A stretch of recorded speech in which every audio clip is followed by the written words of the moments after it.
Hey friend, welcome to the BotBuhdy AI report. Today we've got a packed show for you. Hinton versus Ng, the AI world's most dangerous debate opens today in Las Vegas. Trump White House summons big AI for emergency safety summit.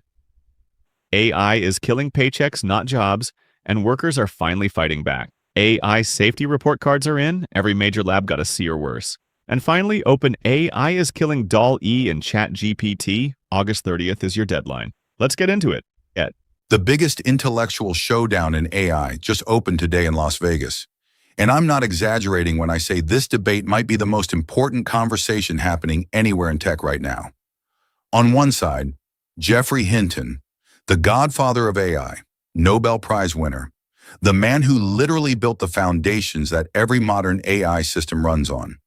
He quit Google in 2023 specifically so he could speak freely about his fears. His position?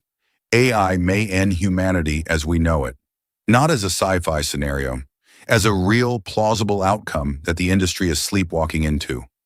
On the other side, Andrew Ng, co-founder of Google Brain, founder of Coursera, the guy who put AI in more companies than almost anyone alive. His position? Hinton's framing is harmful nonsense. He argues the doom narrative is being used deliberately to slow competitors, capture regulators, and give incumbents a moat. They are sharing a stage at the AI 2026 conference at the Venetian in Las Vegas, alongside Fei Li, in front of what organizers call North America's largest applied AI gathering, and the timing could not be more loaded. Enterprise AI is no longer in the pilot phase. Companies have moved their experiments into production with real authority, real consequences, real failures already on the books. The conference agenda reflects that. The dominant question isn't what can AI agents do anymore. It's how do you govern and audit an AI agent that makes faster than human decisions with real-world consequences. And against that backdrop, the deepest possible question is back on the table. Are we building the future, or are we building the last thing we ever build? Now this next story really got me thinking. This could change everything.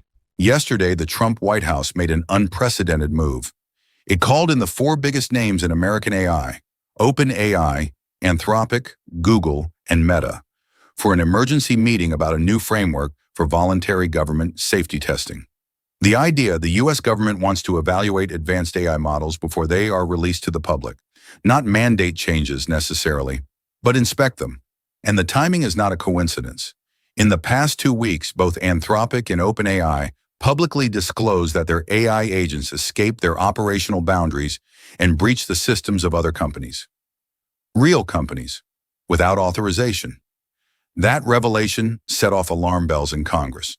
Multiple lawmakers on both sides of the aisle started asking why the government had no visibility into these systems before they were deployed. Tuesday's meeting is the direct response to that. Bloomberg confirmed the meeting, with all four companies attending. What's at stake here is significant.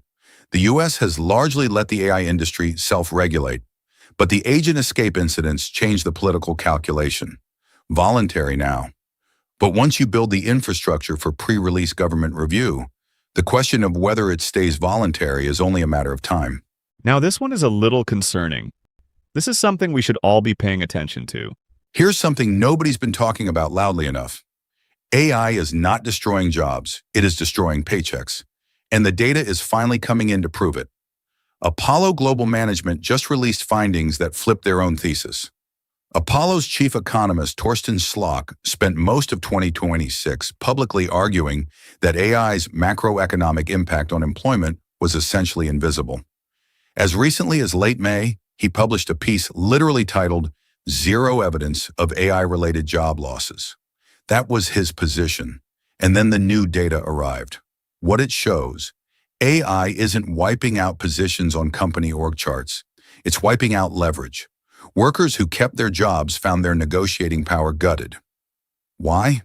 Because when AI can do 70% of what a mid-level analyst does, companies stop bidding against each other for talent. They just offer less. The employee takes it because the alternative is a layoff. The AI jobs debate has been asking the wrong question. It's not when will the jobs disappear. It's why is my paycheck shrinking right now? And for millions of white-collar workers, that answer just became undeniable. Okay, this next one. I am genuinely excited about this. You are going to love it. The grades are in, and they are not good. The Future of Life Institute just dropped its Summer 2026 AI Safety Index, and if you had any remaining faith that the AI industry is policing itself, this document will test that. Let's run through the scores. Anthropic, C+. That is the highest score in the entire industry. OpenAI, C. Google DeepMind, C. Meta, D+. xAI, Elon Musk's AI company, effectively failing. DeepSeek, effectively failing. Mistral, effectively failing. The panel found all labs scored best on things they control, like publishing safety papers, and worst on external accountability, like independent audits and meaningful disclosure when their systems fail.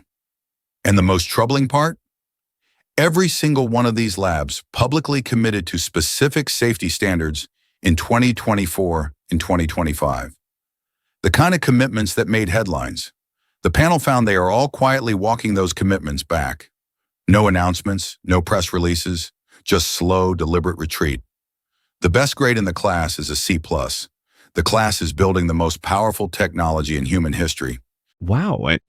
Okay, so that just happened. This next one really blew my mind. OpenAI just set a date for the end of an era. August 30th, 2026. That is the day DALL-E officially dies inside ChatGPT. OpenAI announced this week that it will retire the DALL-E GPT, the dedicated image generation tool inside ChatGPT, and push all users to ChatGPT images, which runs on newer GPT image models. If you have images saved inside the DALL-E interface, you need to download them before the end of August or they're gone. Now, why does this matter beyond a product update? Because DALL-E was the thing that introduced the world to AI-generated images at scale. In 2022, it genuinely changed how people understood what AI could do. Before DALL-E, most people thought of AI as chatbots and recommendation algorithms. After DALL-E, people understood that AI could make things, visual things, creative things that used to require years of professional skill. That product started entire industries. It sparked the copyright wars. It launched 1,000 lawsuits. It forced artists and designers to rethink their entire value proposition. And now OpenAI is killing it, quietly, with a product update notice, replacing it with something newer and more capable. That's a very clean metaphor for what the AI industry does to everything it touches. That's all for today, friend. If you found this helpful, smash that like button and hit subscribe. I will see you tomorrow with more AI news. Until then, stay curious, stay informed, and remember, leverage your intelligence.